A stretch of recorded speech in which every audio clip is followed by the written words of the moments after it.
I'd like to just take a moment to say a word of appreciation and thanks. First of all, to the Department of Higher Education and Training, who provided us with the funding that we needed to host the summit, to feed us, and also to bring our colleagues from the distant campuses, our students and our staff. Secondly, to thank our Vice-Chancellor for his bold leadership in taking the courage to call this summit. Thirdly, to my co-conveners, Professor Herbert Masrumule and Ms. Brenda Watson, and the reference group that was convened of 20, 30 people who've been meeting the last 7 months, staff and students, to try and put together the program. I'd like to thank our conversation leaders, those who are still here and those who were here in the last 2 days, for coming and joining us to stimulate our thinking and to challenge us. I'd like to also thank the facilitators of the sessions and also to the members of council who were present.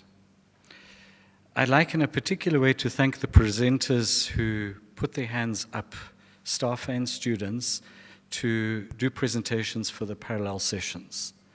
You know, it takes a lot of guts, courage. It's easy to talk, but to put your thoughts out there and let people engage with them and critique them, I think, you know, for those of us who've all been students, when you get up and have to speak and then others then have to engage with you. So thank you to them.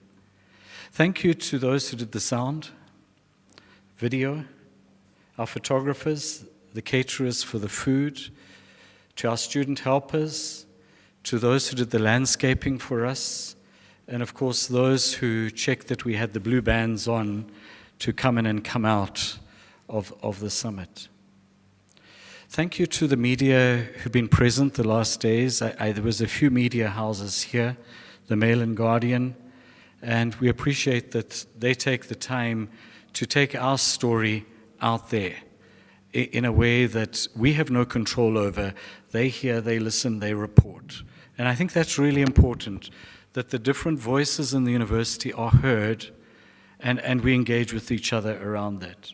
I'd like to thank also those who at the back prepared the different research exhibitions that are there. Please remember at the very back there, if you want to be an organ donor, it was that skin tissue.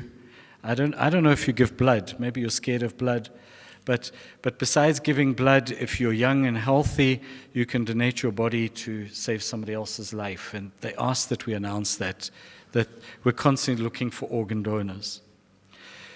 Lastly, to say thank you to the corporate affairs and marketing team for all the work that they have done in doing the logistics and preparing for the summit.